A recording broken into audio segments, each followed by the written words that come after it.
Tez. Welcome to the TezDown.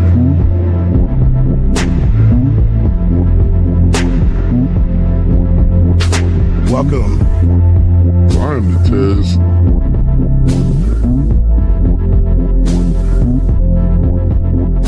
Mic check 1 2. Welcome.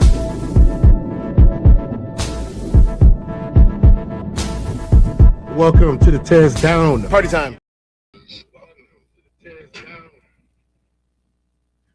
Welcome to the TezDown. We got another episode for you today. Today's episode is titled Power.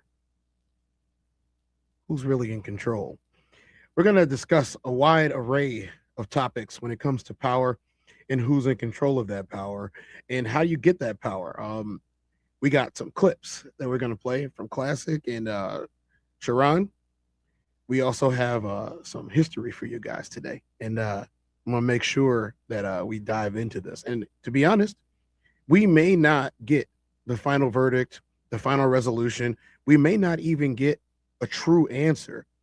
You see, the shroud of power is so conflated among so many things in today's society. Is the president in control? Is Congress in control? Is the media in control? Are we even in control of ourselves? So we're going to find these questions out. We're going to ask these questions, and we're going to see if it parallels anything in history. I got a clip from a movie that I'm going to play today too. It is the MCA free. Hola, Nadia. How you doing? Nice to see you. We are in here. We're going to make it happen. So you guys don't mind my voice. Last night was a little bit long. Let's just say that much. It was a very long night in all ways, shapes, forms, and fashions yesterday. But the illusion of power has led to many, many revolutions. And we're going to start off with our first video today from our boy, Ice Cube. Let's go ahead and get our boy Ice Cube on the screen. But before that, you guys, we have a show coming up. And it's going to be a live show in Darien, Illinois. I want you guys to take a look at the video, and then we're going to move on. I'ma win any type of way. That's a parlay you can take to them. I'm having that aura, I got that glow. They hate it worse when they know that you know. Walk in the room like I'm covered in gold. I used to suppress it, was about to implode. I used to suppress it, was about to explode. Sore thumb in the room everywhere that I go. Black sheep for the fam, used to think something was wrong. Took a little time to realize I was chose. Took a little time to realize I was special. Ever since birth, been a cold under pressure. Wanna be great, gotta do a little extra. That's why I grind with obsession. Everything about me irregular, everything about me is pressure. Maximum effort, no box left unchecked on the checklist, no stone left unturned, mash on the gas and etc. Or farming, ho, I'm up in rank. Step in the room, they paved the way. I get treated like a milli tank, southpaw like I'm really tank. I do things that they really can't.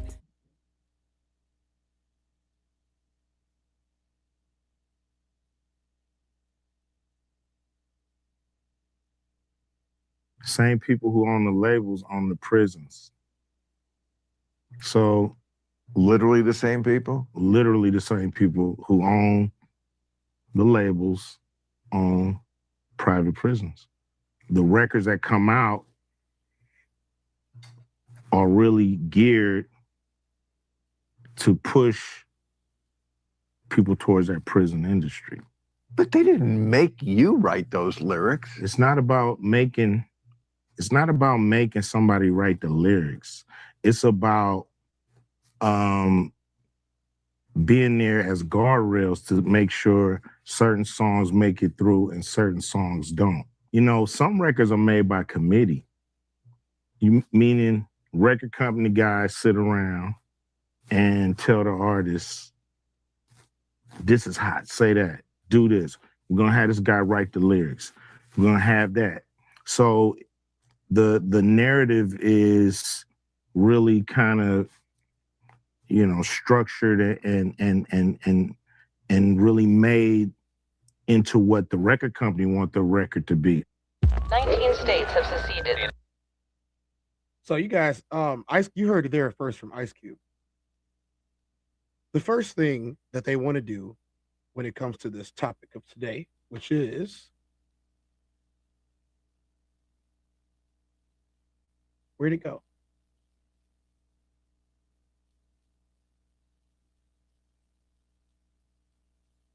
which is power.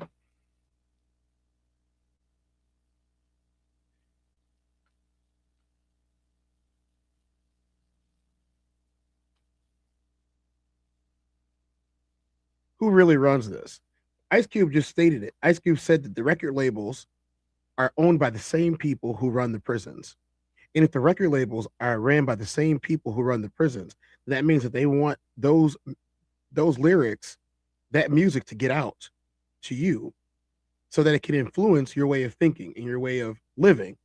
If you see that your culture being represented a particular way in music and media, you may try to emulate that a whole lot more, especially for people who don't have their own personalities. And believe it or not, that's a lot more people than we think it is. There are tons of people who don't have any original thoughts inside of their heads. There are tons of people who don't have any. What's up, Sko? What's up? What's up? We got Nadia in the building. We got Sko in the building. What's happening? There are plenty of people who don't ever have internal dialogue. They never do. Their dialogue is shifted by what they see, what they hear, who they're talking to, and the culture that they're immersed in. They don't have any original thoughts. Everything is either related to their culture, their country, or the music that they feel as if, or the media that's being portrayed in that music too. So that's the first couple of things that we got to look at here. I'm inclined to believe that if you only put negative things inside of your system, then you're only going to get negative things out. You're only going to have negative portrayals of everything else that's going on in your life. I'm a firm believer that if you can stand on your own 2 feet and view things objectively, then you might get a lot more accomplished than anything that you possibly could dream of or imagine. But anytime that you live your life, what's up, Classic? How you doing? We got Classic and Sko in the building. What's going on? If y'all saw the video that we just played about the event that's coming up next weekend, Classic is the title artist, and he's going to be the one that it's performing in the concert. And also that was his music playing in the background. That was called Aura Farm, and probably one of my favorites out of there. I pick a new one every week. What's up, Roxy? Roxy in the building. How you doing, Roxy? Nice to see you. Nice to see you. Today's discussion is about power. We're going to talk about different types of power. That's where we're going to go today. We're going to talk about different types of power: influential power, manipulative power, assumed power, and power that is given to you at birth. Let's go back into the next part. So today's one is going to be, we're going to play that video now. Let's go.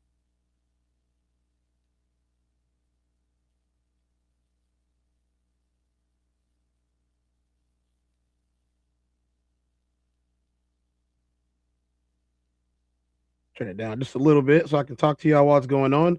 This is a trailer for a movie that was very close to what we're dealing with today. And it is what would happen if America was into a civil war right now. What would the power structure look like? United States Army ramps up activity. The White House issued warnings to the Western forces. What's up, Moonsong? How you doing?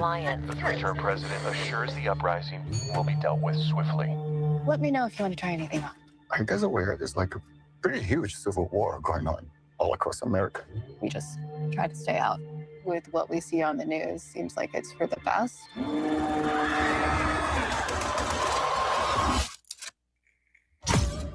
Citizens of America, the so-called Western That is forces of Texas and California have suffered a very great defeat at What's the up, bro? hands of the United States military. Mr. President, do you regret the use of airstrikes against American citizens? Hey. Shout out from South Africa. What's up, South Africa? What's up? How you doing? This is Tez International. Nice to see you. Keep on tuning in. Keep on tuning in. Also, I know you're on Twitch right now, but we are on YouTube as well. The TezDown, the same place on YouTube. You can come on over. Hey, I appreciate that. You saw me yesterday? Oh yeah, that's what's up. Thanks. I appreciate that so much. Thank you so much. But yeah, we're getting back into it. This is what happens if America is in the middle of a civil war. We're moving to D.C. today. We need to go down there. They shoot journalists on sight in the Capitol. Every instinct in me says this is death. Flooded. Every time I survived a war zone, I thought I was sending a warning home. Don't do this. But here. So yeah, guys. I mean, that's about as much as I'm gonna do with that one. I gotta make sure that I keep the brakes in. But the American Civil War would be a starting point, or even a catalyst to change of a structure of power in here, because basically whoever wins the Civil War would gain the power. But what does that mean for the people? Do the people even have power? The people are a part of the military, right? What if the people decided that they didn't want to go with the government? Then what would happen? You see, one of the major parts of controlling a nation of people is finding out how many supporters that you actually have. It is extremely difficult to maintain power in any situation if you don't have support. Now, I am all for doing it by yourself. I am all for leaning on your own merit. But let's just face the facts here. Sometimes you do need an army behind you. Sometimes you do need a group of people, a militia, to stand up and say, no more. This is what we're doing. That is how you gain power. I'm not going to say the name out specifically, but there have been several in the last 100 years or so countries that have overthrown the people who had been in power for, in some cases, hundreds of years. And they were able to do it and overthrow it because the governing bodies no longer had authority over the people. The people led to insurrection. They said, we're just not going to do this. And the more people that stood up and said, we're not going to do it, they elected their own people. And they said, these people are going to govern us now. No longer you. You no longer have the right to tell us what to do. That's what they did. Be like Moon, y'all. Leave follows. So if you guys haven't subscribed to my channel, but you're watching me, please subscribe. It helps me out greatly. I don't spam you with anything. You only get true, unadulterated Tez each and every single day.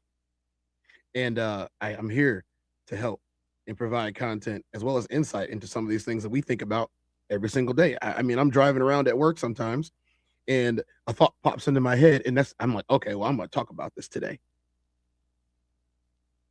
I'm going to talk about it today. And I do it for people like that. So thank you, Moon. You're great. And everyone else that is also left subscribes and likes. And matter of fact, let's do a time break. Guys, please, if you're in the vertical on this one, please double tap the screen. And if you are on the horizontal, the landscape mode that I like to be watched on anyway, please click the like button, leave me a comment, hit the subscribe button. I'm not saying hit the bell, but it would help if you did. I appreciate you. What's up, Rain? How you doing? Rain in the building, y'all. First lady of the RSC. How you doing, Rain? Nice to see you. Nice to see you. Right now, to catch you up, we're talking about power, and we're on to the United States. This is one of the bigger topics that we're going to have today. Who holds the keys? Who? I can't do it today, y'all. I can't do the who's today, but you got it. Who? Let's go. Constitution, the United States' most important law, gives the president several powers. He's the head of the military. He's the only one who can order the use of nuclear bombs, the most destructive weapons in the world. So, we've already learned one thing. The only person that can order the use of nuclear bombs is the president of the United States. So that makes me ask you a question. If the president of the United States has the power to, destroy an entire city with one push of a button, and he's the only person that can do it in the country, is he the most powerful?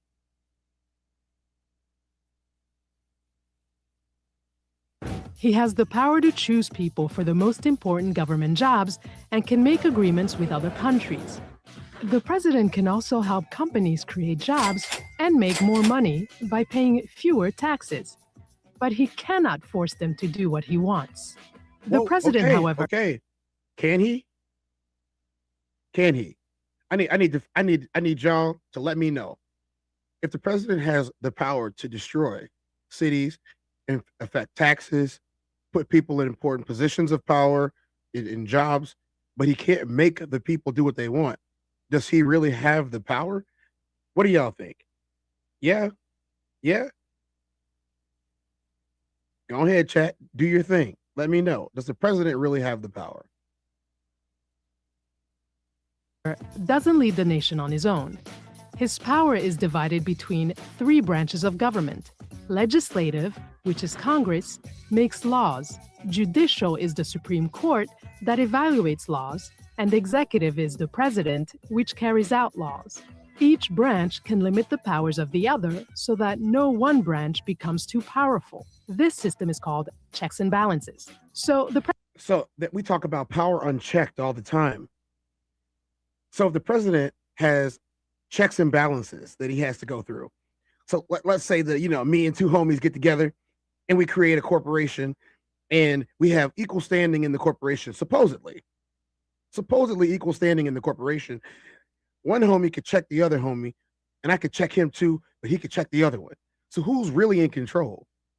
Even if you're the president, the CEO, and the COO, well, the chief operating officer is the person that's going to have all of the operations of the company going on. The CEO is the one that's going to make the financial decisions, and then the president is the one that oversees all of the other activity in the company. But each one of us serves our own purpose, and without the other one, we will fail.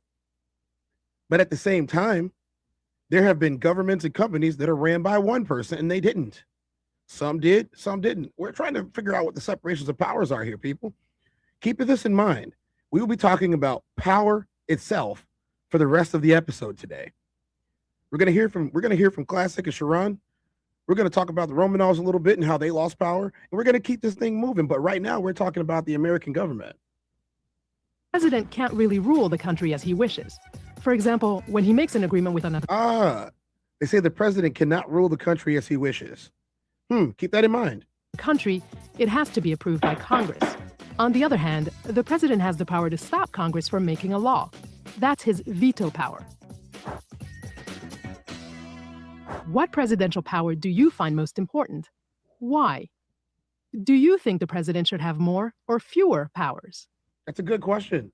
That's a good question, guys. I mean, if I'm going to answer the question first, I'm going to be honest here. I don't like the current political system. But at the same time, I'm not in the current political system. I am a subject to the current political system. I don't have an example of a better political system here in the United States. So I have never lived under another political system. So for me to say that another system is better, I can only judge it based on my own feelings. Do I like being in control of my projects? Yes, I do. I love being in control of my projects. I love being the person that signs, delivers, creates, and sends out. I love being that guy. So if you were to ask me, I would say I wish if I was the president, I wish I had more power. But who doesn't wish that they had more power? I think everyone does.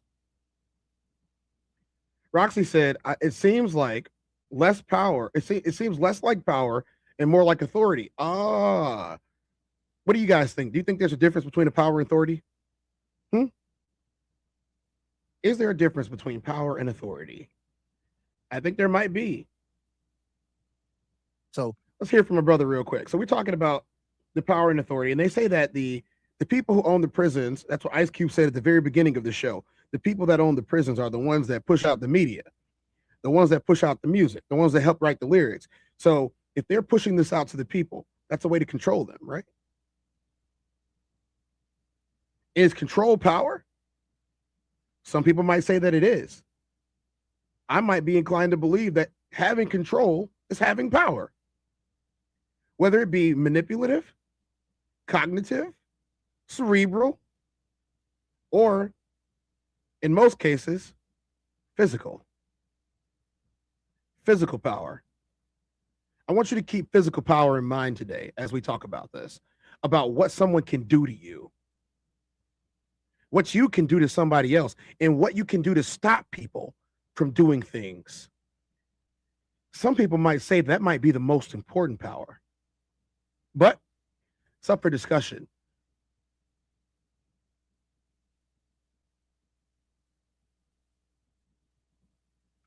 I'm not really shocked when a foreign person says some wild shit when it comes to black liberation, because they don't. How do you know black liberation and your grandmother was born in Trinidad, or your grandfather was born in Cuba, or your grandfather was born in Nigeria or something? Like, how are you gonna speak to me about what the black liberation means in the United States? So she didn't disappoint me because I never expected nothing from her, right? So maybe that's my question to the black community. How are we as a system so to the point that we disappointed that Nicki Minaj is supporting somebody we don't like, right? You know what I mean? Like, so how are we gonna ever get out that understanding? How can we get to that understanding where it's like, yeah, she makes great music. Yeah, that Monster verse was crazy.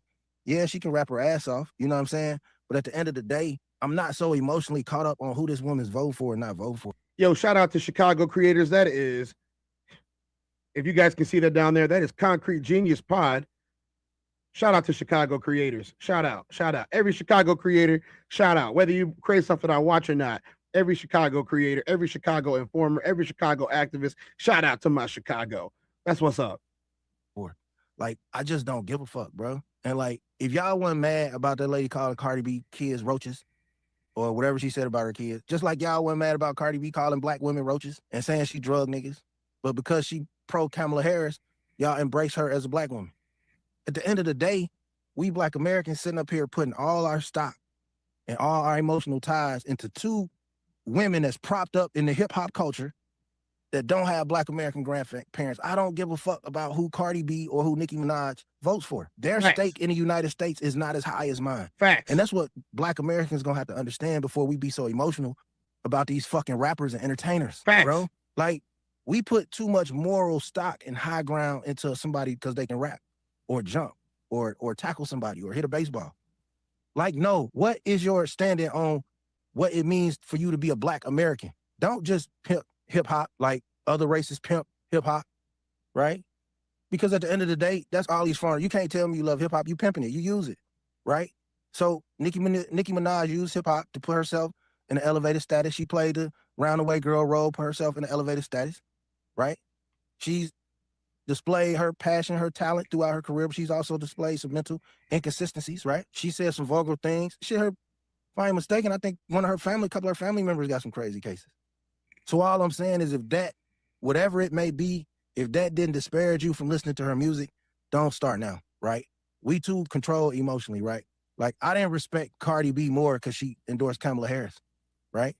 That's what I'm saying. We looking for people who ain't been black 40 years to lead a black movement, right? Facts. Why do I want the opinion on black American politics or what it takes for me to survive in this country, right? From somebody who grandfather grew up, making $250 a month. Like, I don't give a fuck about your opinion. So I don't care if it's Nicki Minaj or Cardi B. We shouldn't even be caring about who they endorse for president because they ain't us. That's the same. Ooh. Let's talk about it, chat. Let's talk about it. Are we putting too much stock in what celebrities think? Are we giving celebrities power over our thoughts and our decisions? I'm going to rock with them because, such and such is rocking with them. I'm going to rock with them because such and such is rock with them. How about we start doing some more critical thinking? How about we use the same logic that applies to us? You see, that's one of the funniest things about power. If I can make you forget who you are, I have total control over the next things you do. If I can tell you who you are each and every single day, I can control what you do as far as you trying to line up to the character that I created for you. That's power. Power is being able to tell you who you are and have you do what I want you to do based upon the person that I created for you.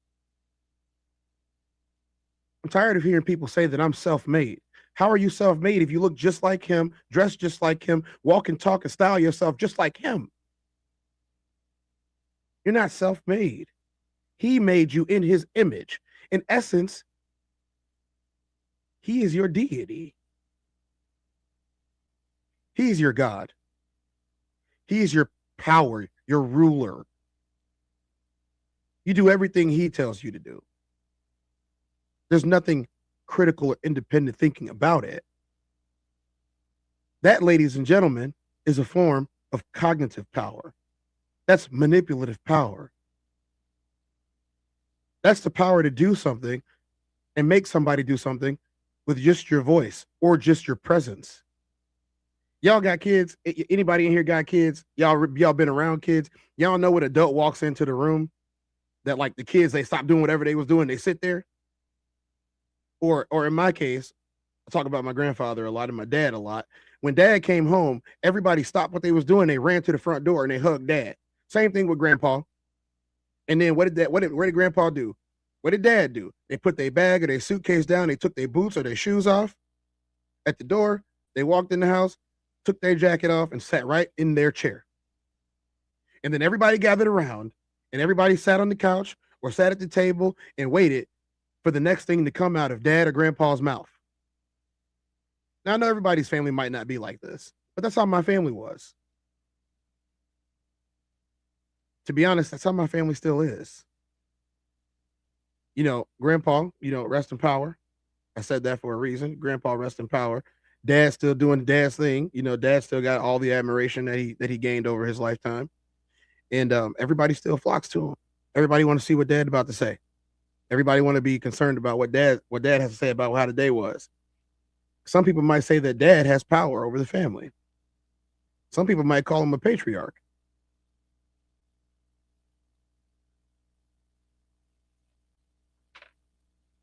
I don't have a problem with that.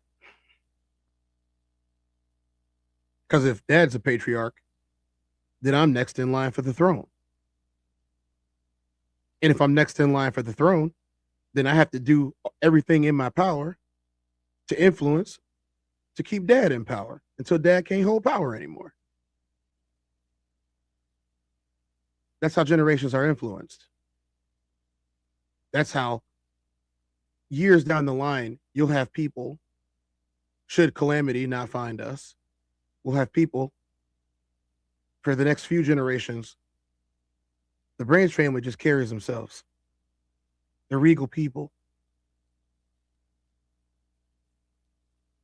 That's what I like about my family. That's what I like about the way that lineages are created and developed. Some people would say having a strong lineage is power. People could look to them and see the longevity of their line and want to be a part of it. They could say, I want that in my life. If I'm gonna have children, it's gonna be with somebody like them. That's also power. This is how, as we segue a little bit, this is how dynasties are created. This is how.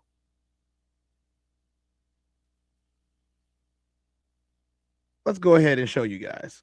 This is a soliloquy a little bit about the Romanov family in Russia. The Romanov family, if you guys didn't know, is where you guys get the story of Anastasia. How many people are big fans of Disney? This is how you get the story of Anastasia. Anastasia, as you guys were maybe aware of, was the long-lost daughter of Tsar Nicholas II, I believe.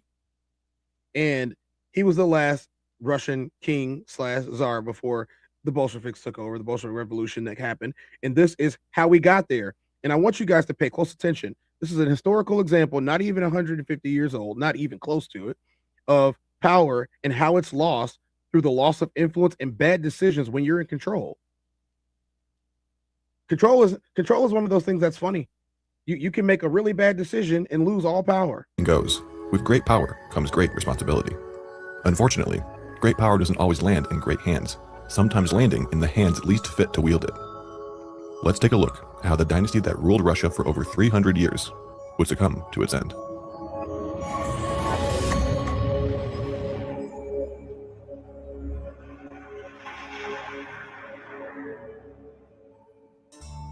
When the bloodline of one dynasty meets its demise, another would rise. The death of Fyodor I, the last ruler of the Rurik dynasty in 1598, brought on a chaotic 15-year period of political crisis. A time of madness and disorder, filled with foreign intervention, peasant uprisings, and power struggles among random people who would— Y'all hear that? Foreign intervention, peasant uprisings. If you guys don't know what a peasant is, I'll cover it. The peasant is usually the person with the least amount of power in a political structure. The peasants are the people on the street that are begging for cash. The peasants are the people who are working the least desirable jobs. The peasants are the people who have the least desirability in the day-to-day market that we see in public. So when they say, oh, he work at McDonald's. I can't date a guy that works at McDonald's. Or, hey, she ain't got no job. Yeah, well, I hate to say it, but historically, those are the peasants. Now, what happens in revolution is a lot of times the peasants become kings. The peasants become the leaders because they had their feet on the ground. They were talking to the people in the street. The people liked them. Attempted to seize the throne, caused a major social and economic disruption, leaving the state itself at great risk of being destroyed. This period was known as the Time of Troubles and would eventually come to an end when an assembly of the land, also known as the Zemsky Sobor, elected Mikhail Romanov as the new Tsar in 1613. So, we already see that a peasant became king. And you know what happens? Does power corrupt you? Is power corrosive? And if a peasant becomes king,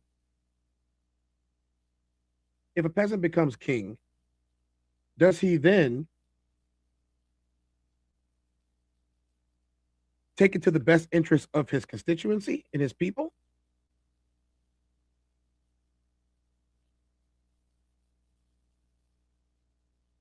Or does he decide that he is going to work for the people who elected him king? And that's the other thing. If you were elected king, do they have the ability to remove that power from you if you are no longer fit for it?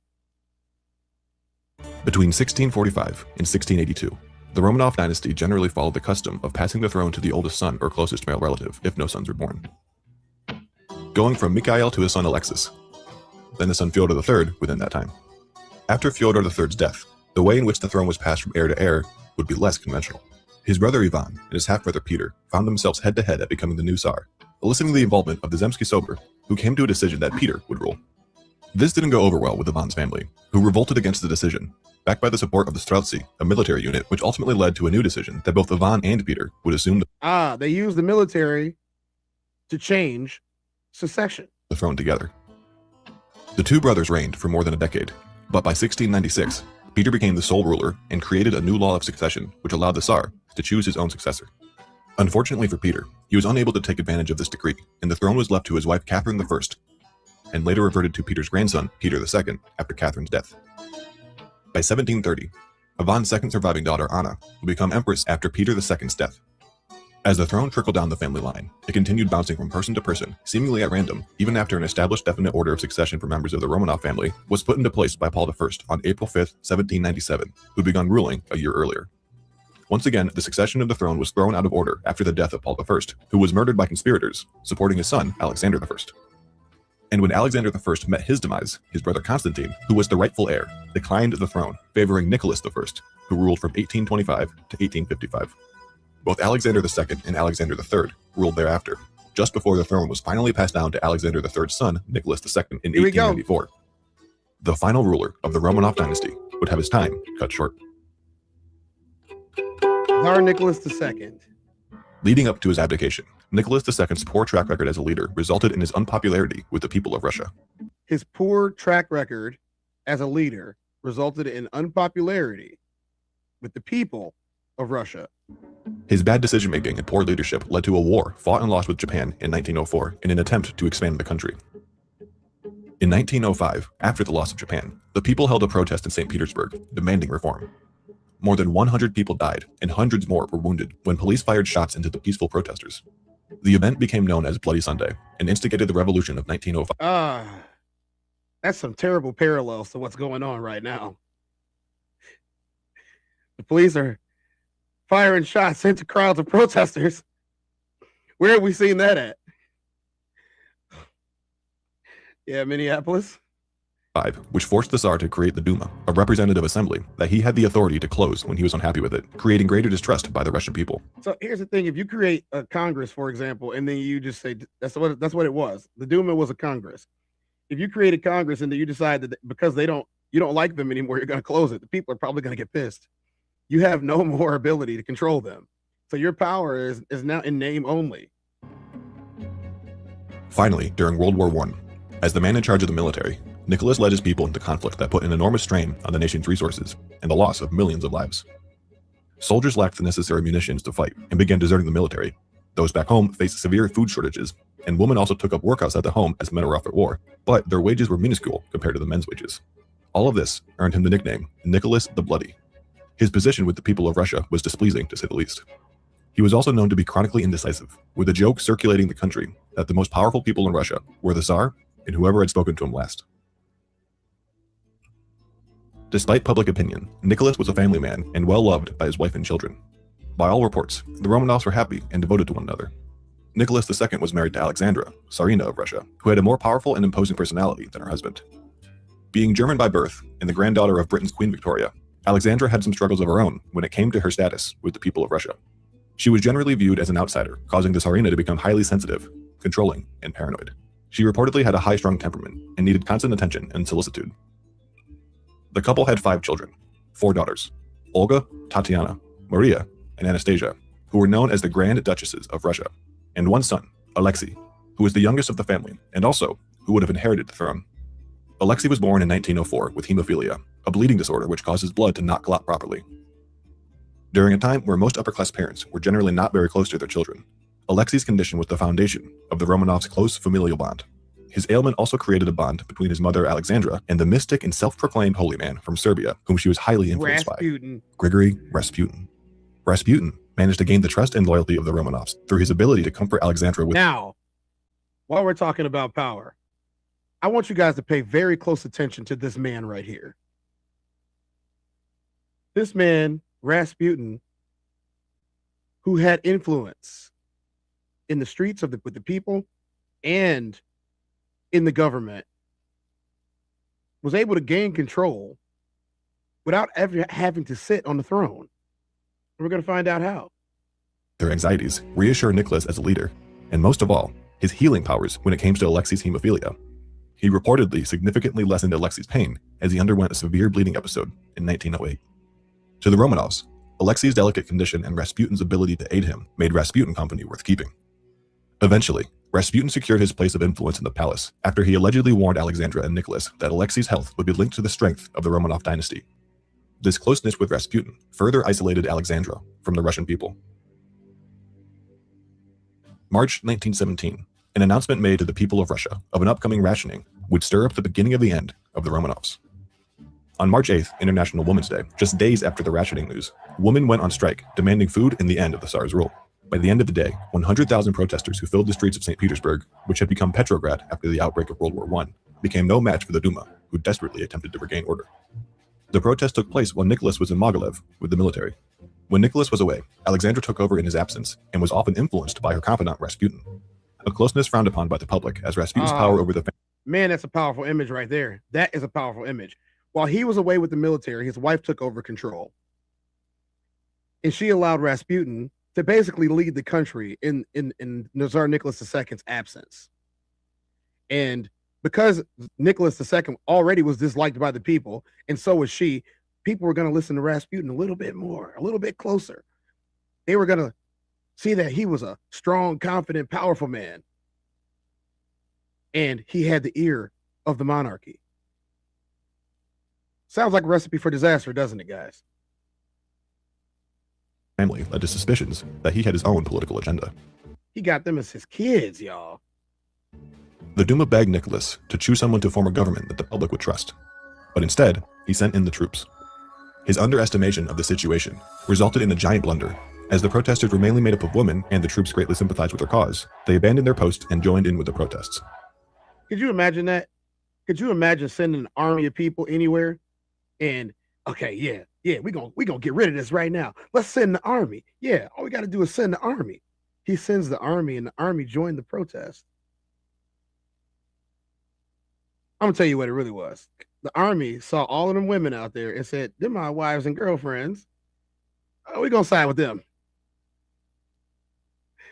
Here's an example of women helping to topple a government, if y'all just needed to know.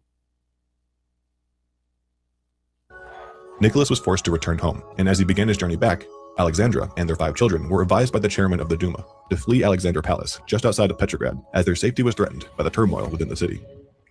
The power and water to the palace were cut off, and more troops continued deserting their posts to join the uprising, leaving Alexandra and her children unprotected from the enraged crowds rioting in the nearby Petrograd. With her husband not yet home, and their children sick with measles, Alexandra refused to go.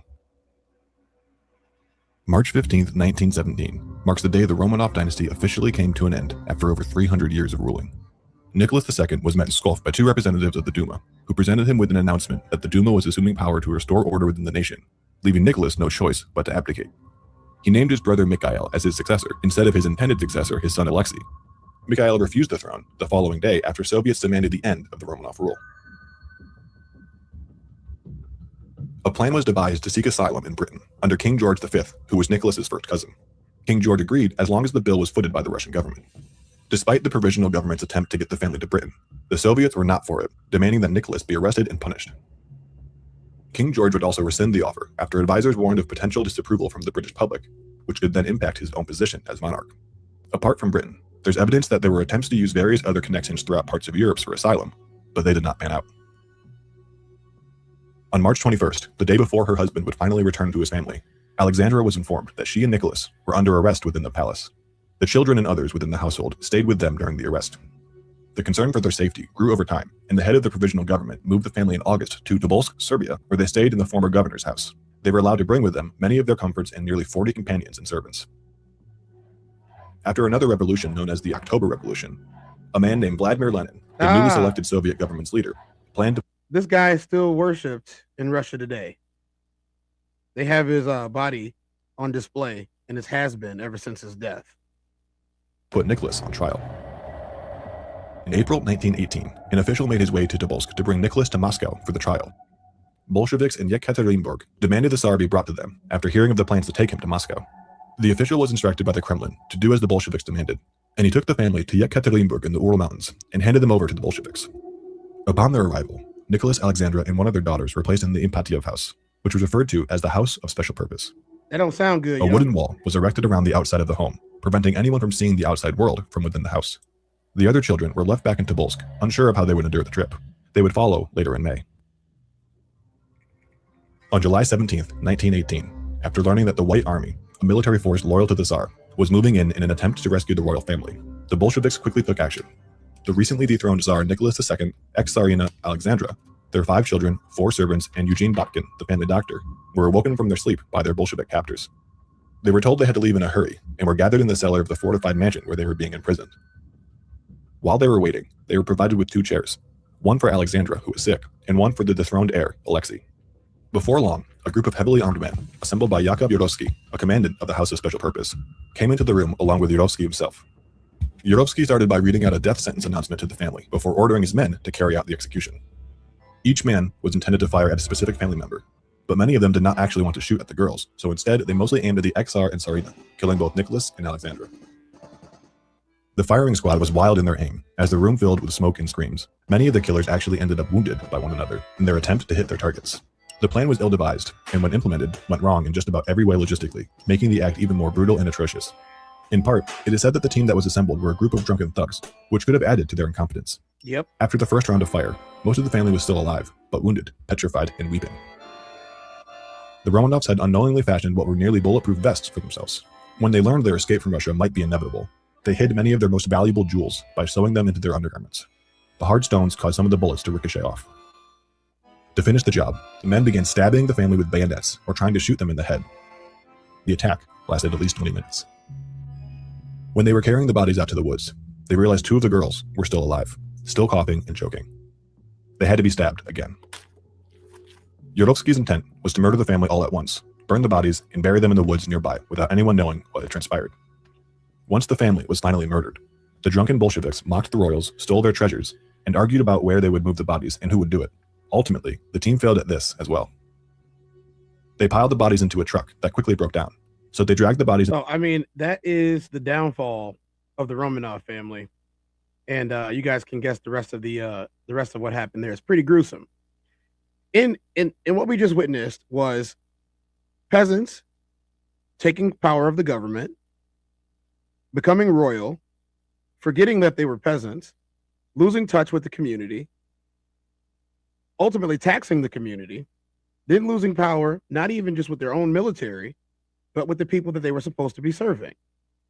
So who really had the power? Was it the people with the weapons? Or was it them?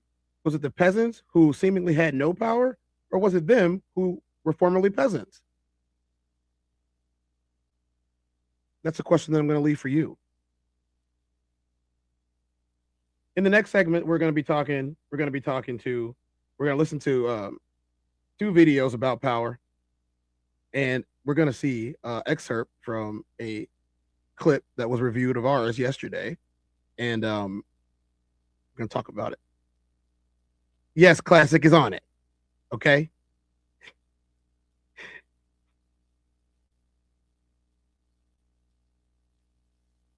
Because the enemy that you think, everybody wonders how to fight back.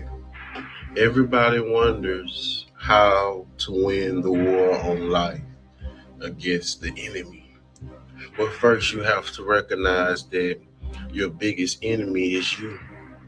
Because that enemy that you think is the enemy has no power over you. You have a power that's given to you that's called free will. And if you will learn to discipline yourself and focus your will on the will of the Father, on the greater good, on being a better person daily, dying to yourself, dying to the old you, welcoming in a better you. If you begin there, you will begin to win. Everybody wonders how to fight back.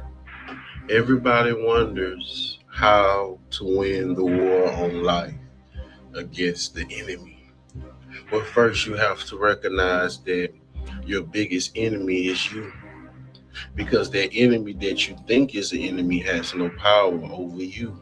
You have a power that's given to you that's called free will. And if you will learn to discipline yourself and focus your will on the will of the Father, on the greater good, on being a better person daily, dying to yourself, dying to the old you, welcoming in a better you. If you begin there, you will begin to win. Ooh, he said a lot. He said a lot in that video. He said your greatest enemy is yourself. Who really has power over you? You do. You have power over you. You have the power to make decisions. You have the power to make change. You have the power to shift an entire country. Not just the town, not just your house. You have the power to change everything. All you got to do is take it. Take it. Possess your own power. Use your own power. Don't let someone tell you that you can't have any of it. I'm a firm believer that if you take your power and you use your power, you will improve your life. I'm a firm believer that if you can influence yourself to do better, then you have cracked the code on how to improve things in your life and the people around you and their lives too. But if you let other people tell you that you don't have any power, that you can't make a difference, that you can't make a change, then you're truly a minion. You're truly a peasant. You truly don't have any power, and you're letting them make decisions over you. You don't even have a real life at that point. It's all about them. Well, I refuse. I refuse to let those people have power over me. I refuse to let people tell me that I can't do things in my life. I refuse to not succeed. I refuse all of those things because I have the power to make change. I have the power to make things happen. It's not just voting power. It's not just physical power. It's a mixture of everything. Everything around me, all of the energy that surrounds me in the universe, I have the ability to harness some of that to make a difference. What difference am I going to make, though? That's the question. How am I going to use my power? How are you going to use yours? Who really is in power? 100%. You know, and there are a handful, and all you got to do is do. Knew who was really in power, would you say it? Yeah, sure. Do you know? I think I know. By all means, tell us. People should just look into it. Most people just believe all that's just conspiracy, right? Here's what I will tell people. The way they hide it all, they make it too unbelievable. It's easier to tell a big lie than a small one. 100%. You know, and there are a handful, And all you got to do is do a little research. If you knew who was really in power, would you say it? Yeah, sure. Or do you know? I think I know. By all means, tell us. People should just look into it. Most people just believe all that's just conspiracy, right? Here's what I will tell people. The way they hide it all, they make it too unbelievable. It's easier to tell a big lie than a small lie. 100%. And there are a handful, and all you got to do is do a little research. If you knew who was really in power, would you say it? Yeah, sure. Or do you know? I think I know. By all means, tell us. People should just look into it. Everybody thinks they know, but the point that I wanted to make with what he was saying is you should just look into it.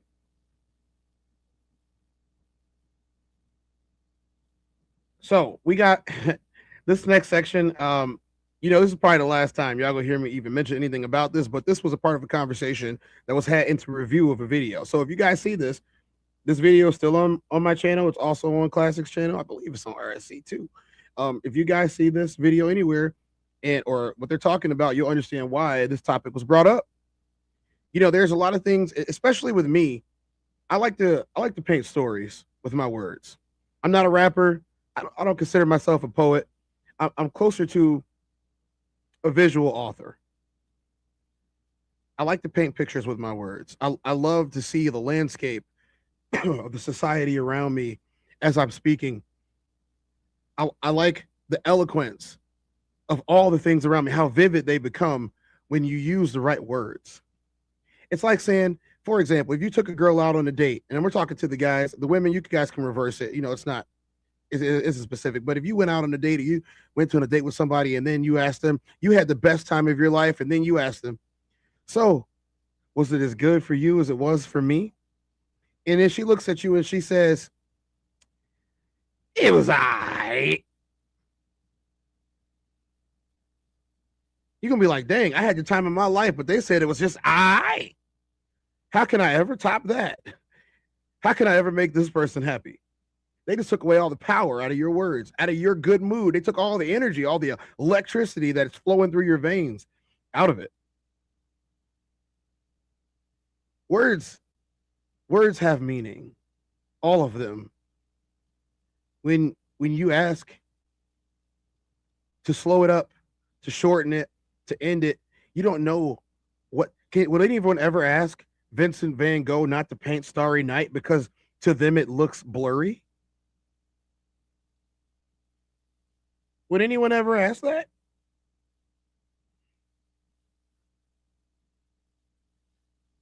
I would hope. I would hope not. Well, it looks blurry to me. Well, I mean, you're not the one painting it. You're not the one painting it. Y'all don't know. Y'all know what I'm talking about. Y'all know which image I'll show you.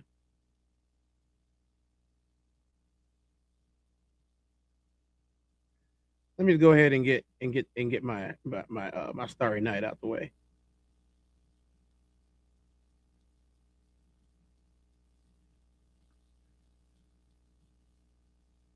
This is one of the most famous paintings in history. It's called Starry Night by Vincent van Gogh, one of my favorite paintings. I don't get it. Sometimes you don't have to get it. You just got to look at it and appreciate it for what it is. It's just the truth. No one would ask Vincent van Gogh not to paint this. No one in modern society. Well, it doesn't really follow the rules of painting that we've established. This isn't Michelangelo. No, it's Vincent van Gogh. He was unique. Yeah, he had his emotional issues. He has problems, but he expressed it through this talent. He expressed his words through painting. He expressed his viewpoint on the universe. This is how the world looks to him. He's letting you know this might not be how it looks to you, but this is how it looks to me. I'm communicating how things look to me this way. He died penniless and unhappy, as you can imagine. As do many people who can't reconcile who they are with how society sees them. But for examples like him, we learn to find true power in ourselves and to push ourselves using our own steam.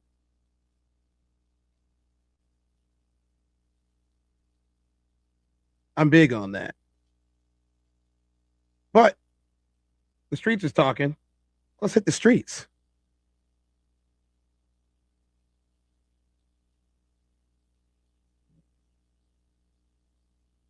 So that we can wear our hair the way we need to wear our hair. We can dress the way we need to dress. We can articulate the way we need to articulate. And there's nothing less about any of us. My problem comes from when you make statements like you're looking at this from a broke point of view with broke glasses on. There is no broke point of view in this country. It absolutely is. There's not. It is. And it's disingenuous for you to say so. No, it's not. Let me ask you a question. Hey, you gotta let him go ahead and answer that shit first. What you mean? What do you mean by a broke point of view? And hey, that F Malcolm X ish was crazy. Not only it was crazy, it was uncalled for. Not only that was uncalled for, it was unexplainable because he tried to act as if it was some context behind why he said F Malcolm X. And then Philosophical played the clip. There was no context to it. Somebody said, hey, just like Malcolm X said, who taught you to hate yourself is what the brother said in his car. And the first thing Anton said was, Black people killed Malcolm X. F Malcolm X. Wow. That's what Anton said that. Yes, Kim West. Anton said F Malcolm X. And that was the context of why he said it. Somebody was on the panel with him, said, hey, brother, Malcolm X asked this question one time. Who taught you to hate yourself? And Anton's first words was, hey, Black people killed Malcolm X. And F Malcolm X. And he said that ish with his squeaky ass loud chest voice.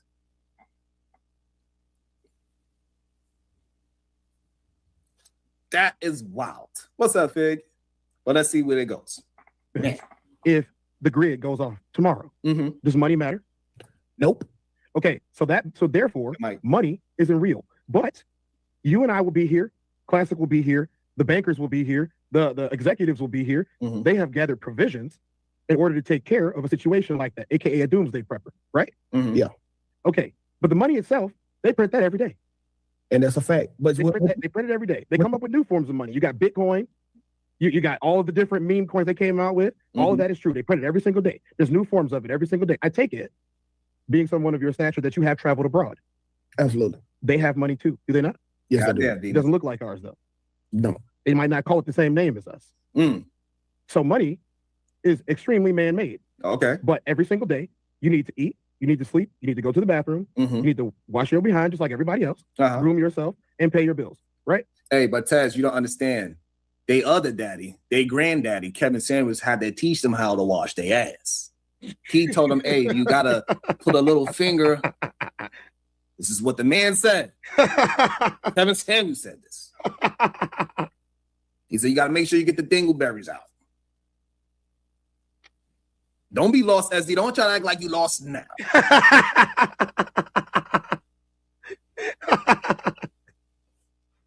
I follow you. I follow you. Aaron to Lucas, I don't know. Aaron, it's not looking too good. Or we just talking about what the man said. Correct. Okay.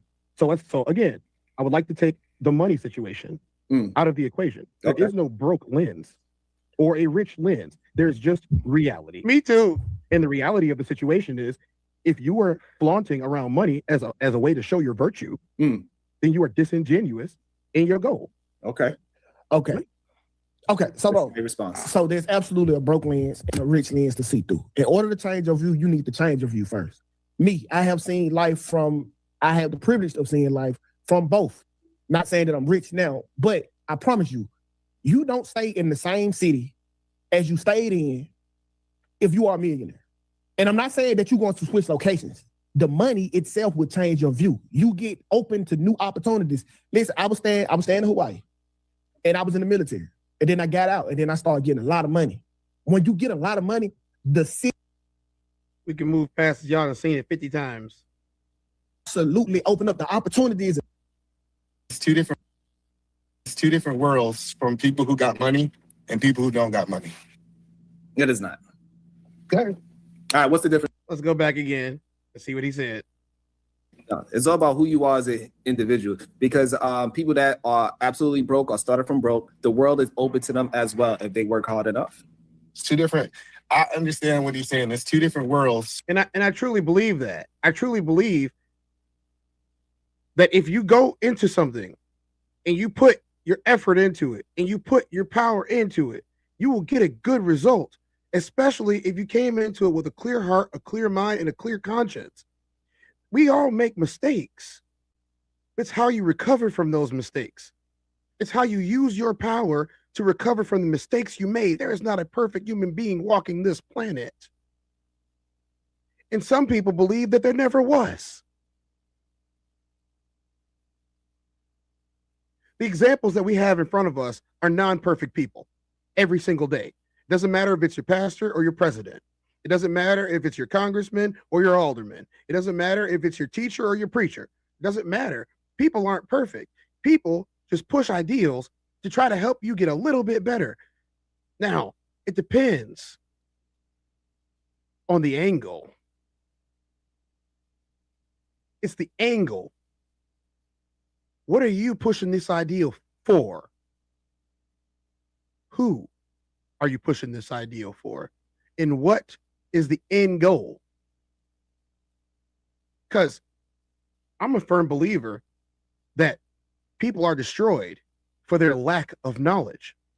And I'm also a believer that knowledge is power. But how much of it? How much knowledge is power? If knowledge is power, then what is strength? Is strength a part of knowledge? Is strength a part of power? Is strength physical only? Or is there a cerebral effect that we need to consider? Is there a mental effect that we need to consider? If you have one without the other, what do you have? Because if I can mentally control someone, I can make other people do what I want them to do. But if I can physically control someone and I'm imposing, then they're going to do what I want them to do from the fear of what I'll do to them. That's also cerebral, isn't it? So what type of power is it where I can sit down, sit back, and say, go, and you go? What type of power is that? That's what I want to find out. Ladies and gentlemen, we have a special guest that's going to enter the building to talk about this, because he entered the building to talk about this. What's up, Classic? Yo. How you doing today? I'm cool. You already know what it is. Editing. Oh, yeah. Getting it in. That's getting it in now. That's what getting it in now is. Hey, what you doing? Getting it in? Oh, yeah. I know you edited. Yeah. Right. Yeah. Just I got a question for you. Talk to me. So the whole episode so far, I don't know how much of it you were able to catch. I know you did your thing. You worked late, got up early, as usual. Mm-hmm. Groundhog Day. The conversation today has been about power. Yeah. I've been tapped in for most of it. So you saw that peasants became kings. Mm-hmm. And then peasants overthrew kings who were peasants. Yeah. Women's Revolution. International Women's, at that time it wasn't international, it was just Women's Day. Mm-hmm. They overthrew a government. They got the soldiers with the P power to follow them. That's all it took. They transferred the power. They transferred the notoriety. They transferred what was important. They said, well, the government's not taking care of us, but these soldiers will take care of us if we show them some little affection. And what do they want? Something they can have, something they can hold. We couldn't hold the monarchy. We can hold this young lady. We couldn't hold any type of power, but we got her.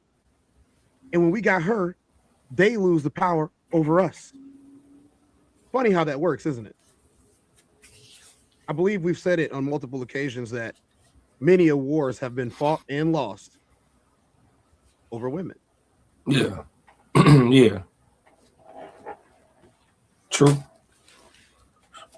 Sometimes, and I'll speak to y'all about it. Sometimes I think that people forget how much power they really have because they're conditioned to focus on other things that make them forget that they have power? We differ on that. Talk to me. I think most people are weak. Flat out. And it's for a lot of reasons, obviously, right? I won't necessarily blame the individuals. We're born, aside from genetics and how deep that conversation runs, we're born a semi-blank slate. The so-called powers that be have structured indoctrination, not only informational indoctrination, but spiritual indoctrination as well. So you come into Earth as a fairly blank slate, and then you're indoctrinated by the colonizers, who again are the so-called powers. And because of that indoctrination, you mentally, pretty much you put yourself in captivity. Well, not you're trained or conditioned into mental captivity, or submission. You're subdued, essentially, is what I'm saying. And because of that, I would say your average civilian is weak. The food, this is all alleged for content creation purposes and entertainment, everything I'm saying. The food helps to calcify your pineal gland. It lowers your vibrational frequency. For those who don't know, when y'all see me on live, most days of the week, I'm going to wear linen or 100% cotton because it doesn't impact your frequency. 100% cotton all day. This is factual. Polyester, all these other things, they mess with your frequency. So there's a lot of reasons why people have a very difficult time accomplishing enlightenment. And if you can't accomplish enlightenment, you'll never be powerful. So I'd say that your average person is weak. The small percentage of people who are enlightened and have actually embraced the harsh grossness of reality, along with all of its many wonders and beauties, those people have the ability to then become or tap into power. But it's a very small percentage of people. Like I always tell you, bro, if the grid go down, people like you and I, the world is our oyster. You know what I'm saying? We can have a field day. True power, you'll see when you go back to the conversation, you know, and I'll step off because I'm going to talk a lot on the video that you playing. But I believe true power is rooted in savagery. The more ruthless you are willing to be, the less likely you are to be overthrown. So you're a musician, you make music. You're I would say one of the best rappers alive right now, in my opinion. Thank you. I agree. That's honest to God. Thank you. Do you think that your music has the power to influence? I didn't know it did, but I know for a fact it does now. I've been told by multiple people that I've saved their life, so I know it does now. But so, did you see the interview with Ice Cube? Which one? I'm the recent one. Nah, I'm gonna play it again right now. Yeah, I saw at the beginning of the episode. I saw it. Yeah. Oh, okay. For those of them that just coming in, because we got some new faces in here, we'll play Ice Cube one more time. It's only a minute long. For sure. Same people who own the labels own the prisons. So, literally the same people? Literally the same people who own the labels own private prisons. The records that come out are really geared to push people towards that prison industry. But they didn't make you write those lyrics. It's not about making somebody write the lyrics. It's about being there as guardrails to make sure certain songs make it through and certain songs don't. You know, some records are made by committee. Meaning record company guys sit around and tell the artists, this is hot, say that, do this. We're gonna have this guy write the lyrics. We're gonna have that. So the narrative is really kind of, structured and really made into what the record company want the record to be. So my question bounces back to you, Classic.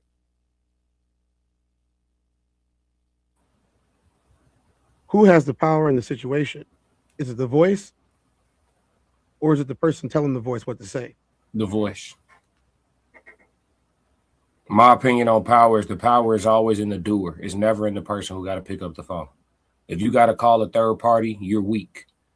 Some people think true power is in manipulation. The true power cannot be in manipulation because everything that you feel, there's a conversation about the perception of power versus actual power. Would you rather be a man who was born small, puny, weak, and smart? Or would you rather be John Wick with access to a library? I think everybody would rather be John Wick with access to a library. Right. So if you a small, weak, puny man who cannot defend himself physically, but you have the mind for master manipulation, you're only as powerful as your soldiers are compliant. If they wake up tomorrow and decide to change their mind on your ass, you cooked. So you never were powerful. You just felt powerful. You had the perception of power. So we witnessed this. Yeah. In the last segment with Tsar Nicholas in Russia. They woke up one morning and said, "Y'all not kings no more." See what I'm saying? His own soldiers. So how were you ever powerful? You were never powerful. You just felt that way for a while. That shit had an expiration date on it. 2%. And they let them until they didn't let them anymore. There it is. People who didn't have 2 pennies to rub together toppled the empire. It's diabolical. It's diabolical. If you can't protect it, it's not yours. I like that. So let's go into the conversation. So this is in reaction to the video that we did. And I'm actually glad that the way that he reacted to this was a true reaction. You know, this wasn't a breakdown. This was a true reaction. You know, a lot of times when you react to content, we try to break it down instead of reacting to it the way that it was presented. And I think that that's an error that a lot of us make. You know, sometimes I do it myself. Whereas instead of reacting to content, I'm breaking the content down. So I'm missing the purpose. And if I'm missing the purpose, I'm missing the language that was being used, I'm missing the entire picture. Just like I said before, you wouldn't tell Vincent van Gogh to paint any other way. If he would have painted like Michelangelo, like they did in the Sistine Chapel, we might not have any of Van Gogh's works, because who wants to watch a copy? Authenticity is, it might not look good at first to somebody, but when it catch hold, it's like wildfire, not wildflowers, but hey, those are nice too. Natural, ain't nothing wrong with natural, y'all. Remember that, ain't nothing wrong with natural. If I asked you to change the way you rapped based upon the populace, you probably would say no. Unless you were motivated by something else. Motivations do change people.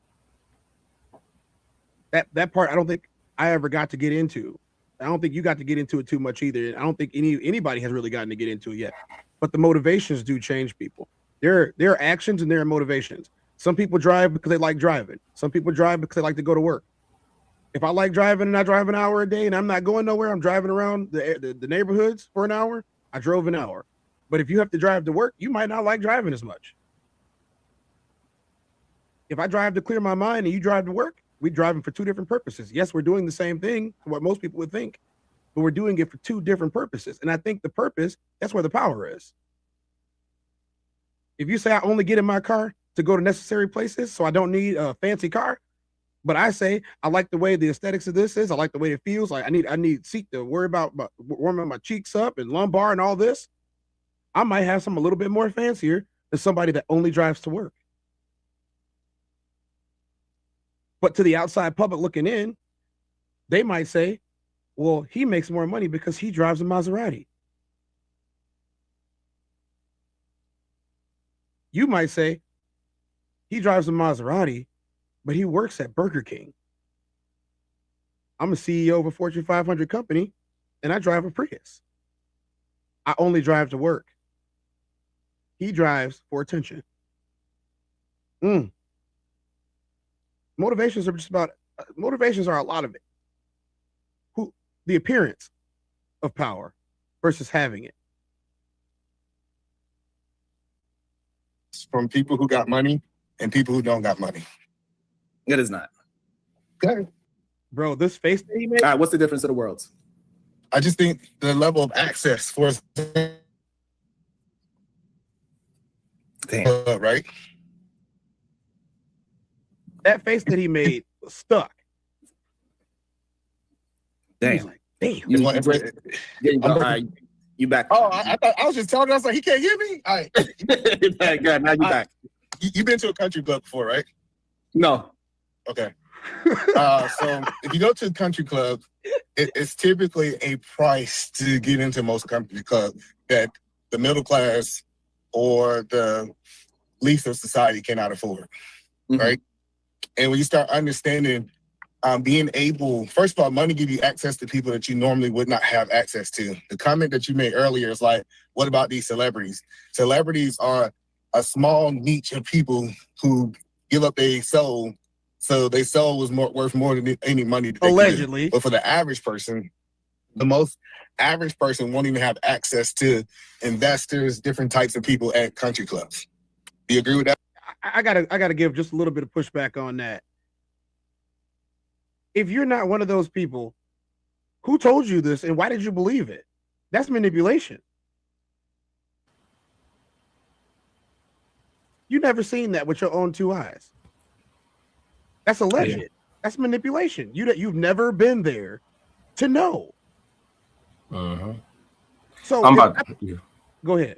No, I was gonna say I'm about to get into it with dude, so I'm not gonna add much. I'm listening to you. All right, so yeah, so I do my thing then. Thanks for letting me know. I haven't watched.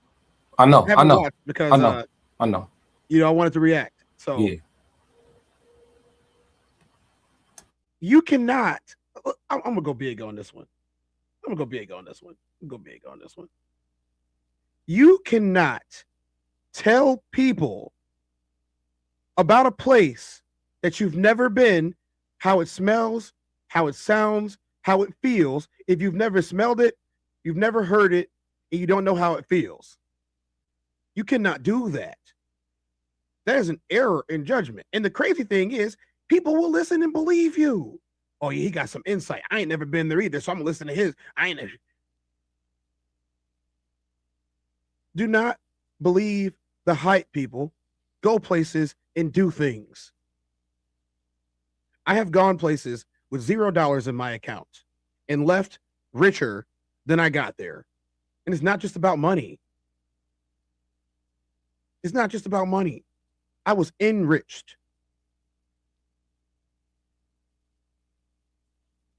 I wasn't cut down. I was enriched. I have gone places where people didn't have any money, and it was paradise. It was paradise. I was in Hawaii, and I was sitting on the beach, and I got a phone call about some work from this guy to my left, and we was talking, and I said, hold on, bro, I'm looking at this real quick. He's like, okay. And I'm like, there's a guy on the beach, and he is obviously homeless. He's just laying there underneath the palm trees. He got his little kit next to him, like all his stuff. He got his food, his cooler. He got a little roll-up mat that he sleeps on. And, it doesn't really get cold in Hawaii, so you can pretty much be outside all day, every day. It don't get too hot, usually. It's just hot enough. And everybody's there. 1,000 people on this beach. Everybody's there. Nobody's bothering this man. Nobody's going and taking his food. Nobody's waking him up from his nap. Got his shirt wide open. His little Hawaiian shirt, got it wide open, got some little cargo shorts on, bare feet. His feet were dirty as hell, by the way. Bare feet.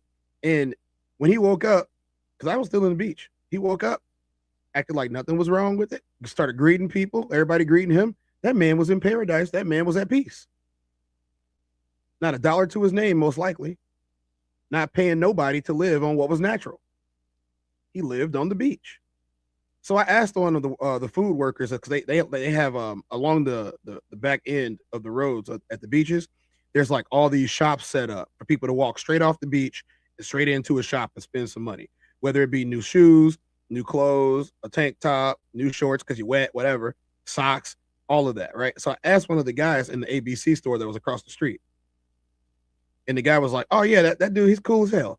I'm like, "He is?" He's like, "Yeah, he lives on the beach, never leaves the beach, walks right up to us, gets his food when he gets his food.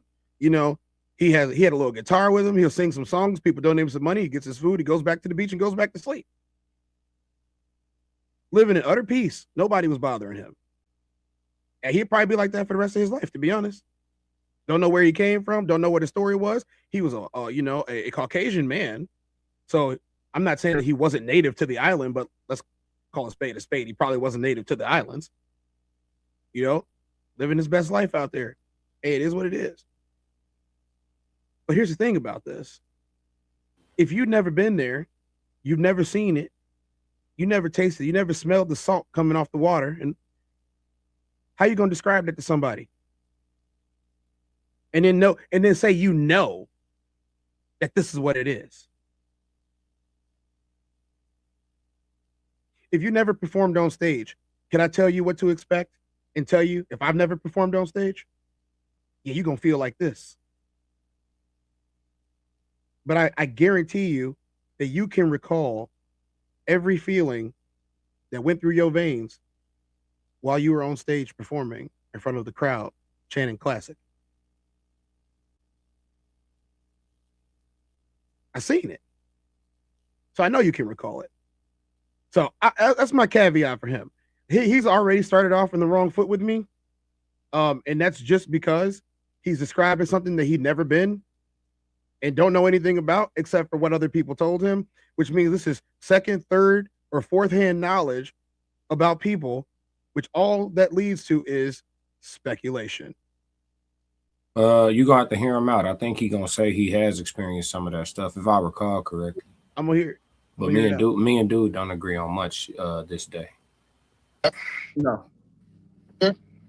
I think it's two different perspectives, and I think your mind's already made up. I kind of know who I'm talking to. So since your mind's already made up, I'm just telling you, I saw the world two different ways. I saw the world when I did not have money and I just had to go to work every day, and that was how I was going to provide for my family, versus being able to pick up a phone call and talk to somebody who's worth over $1 billion.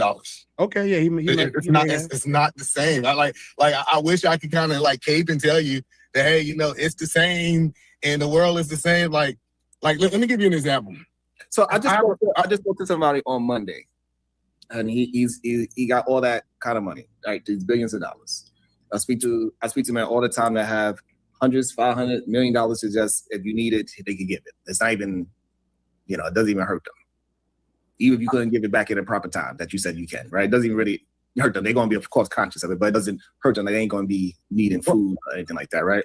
However, those people, I could get to them without being wealthy, rich, or need a country club. Absolutely. I think it's really all about the niche market that you are in as well. Most of the country club deals that's being made is not really actually done in. It's a very small niche market where these country clubs, where they are making these deals on the golf course. Right? No, let me give you an example. Welcome to the show, Classic. Good day to you, Classic. How you doing, sir? So let me give you an example so you kind of understand what I'm saying, right? Mm-hmm. I was sitting in this on this plane, and there was a wealthy billionaire on it. And you know how they have this thing where they say, "Hey, check this out." Why he was on this plane with me, I have no idea. But he was on this plane for whatever reason, right? And you know how they have the thing on the plane. Once we shut the doors, we not gonna open the plane no more. Have you ever flown before? Once they say those doors are closed, it don't open. If you fly, you know what I'm talking about. I saw this billionaire knock on the pilot door and told him, "Hey, you need to open that door because such and such is outside and they need to get on this plane." I ain't never seen nothing like that. I have literally taken, I think, close to 1,000 flights in my life. I have never seen anything like that. I'm just telling you, like, it's not the same world. Like, I don't care if you knew somebody. Like, I'm just telling you that billionaires, and I don't want to just focus on billionaires, but people with money typically live in a different world than the rest of the world, and they have done a real good job at selling people that it's the same world that everybody else live in. Go ahead, Classic. What's your thoughts on that? A lot of people mistake money for access. I think you have it exactly right, Sharon. Let's pronounce Sharon, by the way. Oh, Sharon, my bad. My bad. Apologies. Yeah, Sharon, I think you're exactly right. It's about access more so than money. I know some pretty powerful people, you know what I'm saying? And because of that, I'm afforded access, you know what I mean? Like top of the totem pole type of money, you can be around these people and get into all of it. Like 2K said, he had access to the underground. When he was in the underground, he may have assumed everybody around him was rich because he had to get rich to get to the underground. It would have the people down there had access, not necessarily capital. So yeah, it is more so about who you know than what you know. And I'll be honest with you, being a person who has had access, and just for not for nothing, but have been around. I've been to over 30 countries. So, you know, when you move around, you've seen the world, not just the nation. It's a little bit different perspective on what you need to have access. Because some of the things that some of the capital that you need to acquire in America to have a certain level of access, you can get that same access with $50 in another country. You see what I'm saying? So if you abroad and you got $50, you know what I'm saying? You got the same access to the quote unquote luxuries of the land, and luxuries ain't even real. So it's all perception. Like luxury is not even a real thing. It's a marketed concept. So when you start realizing that, you don't really see it like, oh, this is a new world. It's the same world. Like I can go stay at the Ritz and be in a regular room at the Ritz, and somebody that's a billionaire just staying on a higher floor. We both at the Ritz, and if the Ritz catch on fire, we both got to try to get out of there from the same exits. He don't get a special billionaire exit out of the Ritz because he's, you know what I'm saying? Like it's still the same. It really is. It's not. I get what he's saying though. Like you see stuff that you didn't know existed, but it's normally weirdo stuff.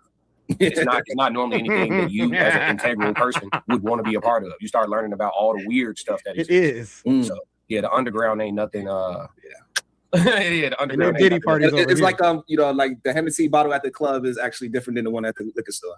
That's what people be making it seem like, right? Because you pay $300 at the at the club, that liquor is gonna make you more drunk or it tastes better. And reality is not. It's all a game. And people believe the game of I had seats with people. If you're able to spark a conversation, you authentically yourself, the people that you need to speak to is going to find a way into your life. It's just what it is, in my opinion. Either man look like he. Go ahead, either man. Go ahead. I said if that's what y'all guys. So, I think it's Classic, right? Classic said something interesting. He talked about power. Do power and money run hand in hand?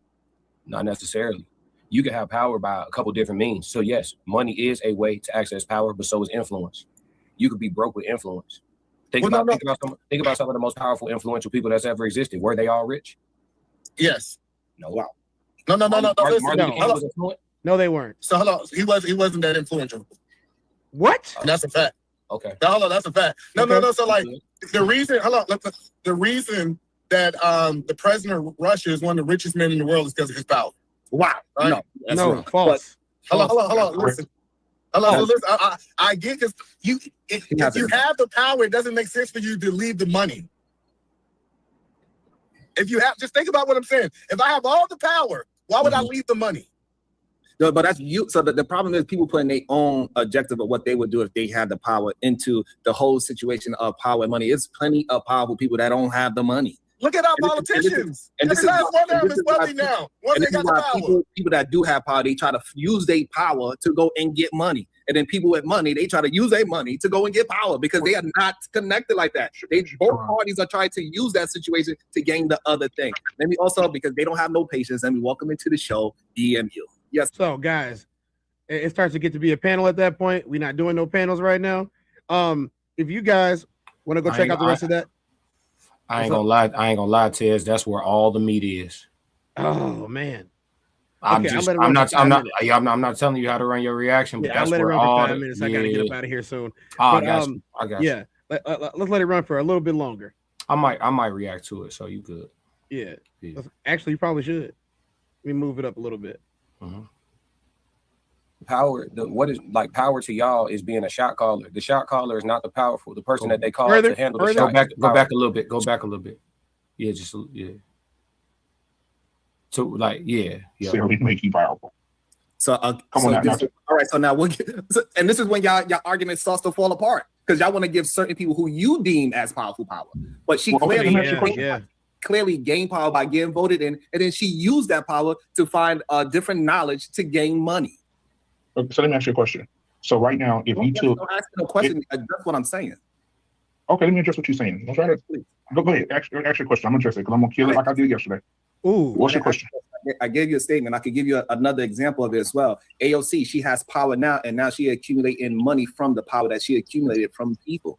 So again, we could clearly show it's plenty of people that didn't have no power or money. They accumulated, and then now they got power, and then they got money. We also know it's people that is born into money, and they have no power whatsoever. And we can have plenty of examples of that as well.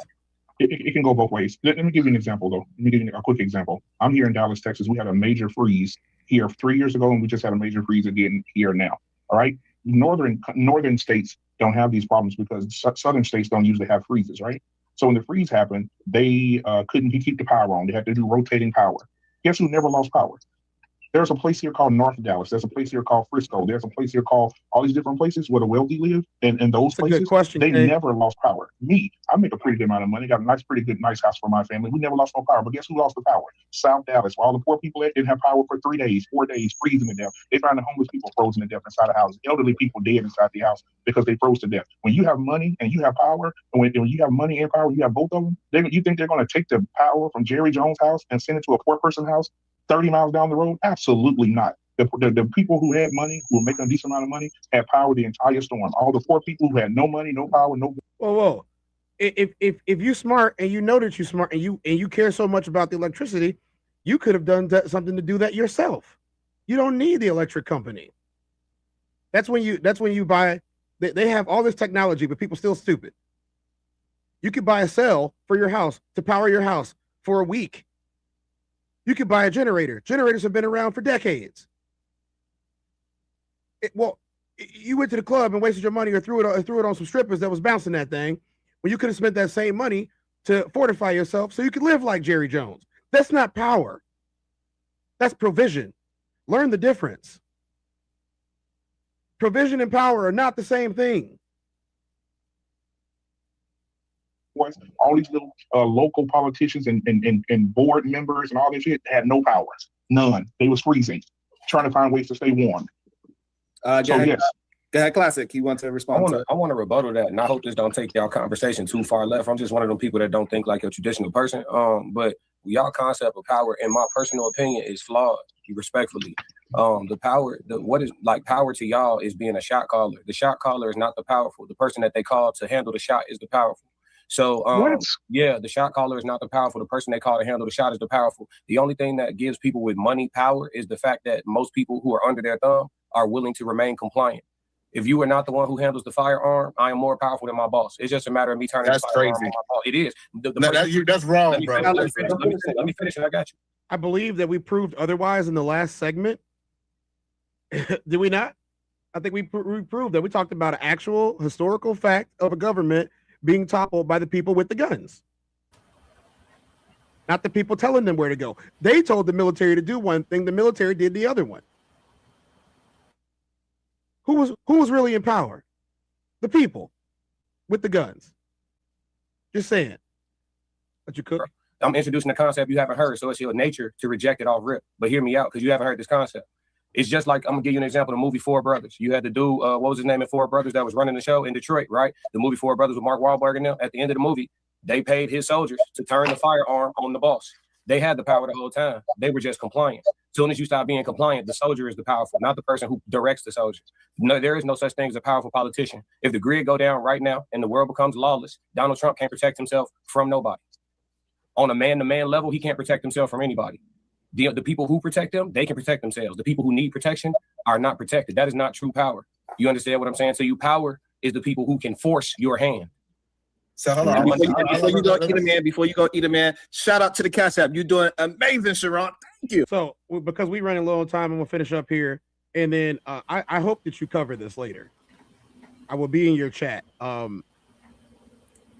If you got a statement to make, I can let you make it before I get ready to close out. No, I think I'm gonna react to it. I didn't know if I was gonna react to it because I'm on it, but the conversation goes like super in depth. So I may react to it because it does, like that particular conversation, it deserves probably at least If you guys want to get a preview before Classic goes live, that is the Wildest Wake Up Show with Sharon, Sharon Bracey. So if you guys want to get a preview and not just a pure reaction, that is the Wildest Wake Up Show with Sharon Bracey. Shout out to Sharon Bracey for covering both, the video that we did and the conversation with Classic and the rest of the guys that showed up. Either man, I'm pretty sure that I'm gonna watch him get schooled this afternoon. I can't wait because I don't like his takes. But I'll say this is as succinct as I possibly can. I will clap back at that. If the people who are quote unquote funneling the power to Jerry Jones during the ice storm that they're having in Texas would say, no, why doesn't he just use his generators and send the power to the people? There's nothing that Jerry Jones can do about it. There is nothing that any of the politicians can do about it because they don't know how to run the grid. The people doing, the doer, and I'm going to say this, the doer has the power. The doer has the power. You can talk all day, but the doer has the power. If you are being manipulated by somebody, it's because you're enabling them to manipulate you. You cannot be manipulated by anybody unless you want to be. Well, she manipulated me, dog. You let her, bro. He manipulated me. You let her, sis. You let him, sis. Nobody can manipulate or influence you unless you allow it. You have the power. It is power to the people because they already got it. If they learn how to wield it, though. If I told you that it was too dangerous for you to protect yourself, so I needed to protect you, and you let me, I now have power over you. I didn't gain power over you until you believed that you needed me to protect you. But if you said, I can protect myself, I can do everything you're doing to protect me, myself. So if you protect you and I protect me, and then we form a union to convince other people of how good of our protection are, now we're in control of them because they are convinced that they can't protect themselves and we're the only people that can. This is how political parties are formed. This is how monarchies are formed and destroyed. And this is how your boss tells you what to do and what time you can eat lunch. I don't know about y'all, but I'm not looking forward to the rest of my life if somebody can tell me what time I can put a sandwich in my mouth. That's what I'm fighting for. That's what I'm working for. Ain't nobody going to tell me what to do in my own house. And ain't nobody going to tell me where to put my feet in my house. And for damn sure, it's not going to tell me where to take my hat off and where I lay it. Papa was a Rolling Stone. Wherever he laid his hat was his home. We got a show coming up, y'all. I'm gonna play that video one more time before we get up out of here because I want y'all to come to the show and I want y'all to buy tickets and I want y'all to have a good time that night. That's a parlay you could take to them. I'm having that aura, I got that glow. They hate it worse when they know that you know. Walk in the room like I'm covered in gold. I used to suppress it, was about to implode. I used to suppress it, was about to explode. Sore thumb in the room everywhere that I go. Black sheep for the fam, used to think something was wrong. Took a little time to realize I was chose. Took a little time to realize I was special. Ever since birth, been a cold under pressure. Wanna be great, gotta do a little extra. That's why I grind with obsession. Everything about me irregular. Everything about me is pressure. Maximum effort. No box left unchecked on the checklist. No stone left unturned. Mash on the gas and etc. Or farming hoe, I'm up in rank. Step in the room, they paved the way. I get treated like a milli tank. Southpaw like I'm really tank. I do things that they really screenshot that, y'all. If y'all don't have a ticket, make sure you screenshot that. Also, if you guys want to find everybody else that you guys have seen through here, that is the Raw Society Coalition panel, as well as the Raw Society Coalition themselves. I got a little tab that you guys can go ahead and screenshot. Go ahead and screenshot that, y'all. And Classic. What do you always tell them? Man, if you don't do nothing else, stick to the codes. I'm Tez. This is the TezDown. I'm Tez24. Y'all guys are seeing me. I'm having a good day. I hope y'all are too. Remember, y'all have the power. I will see y'all in another 24.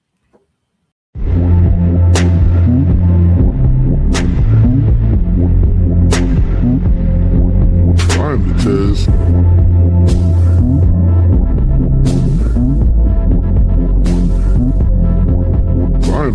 Tez. Welcome to the TezDown.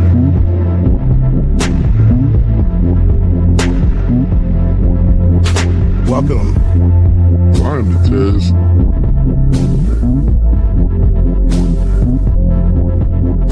Mic check 1 2. Welcome.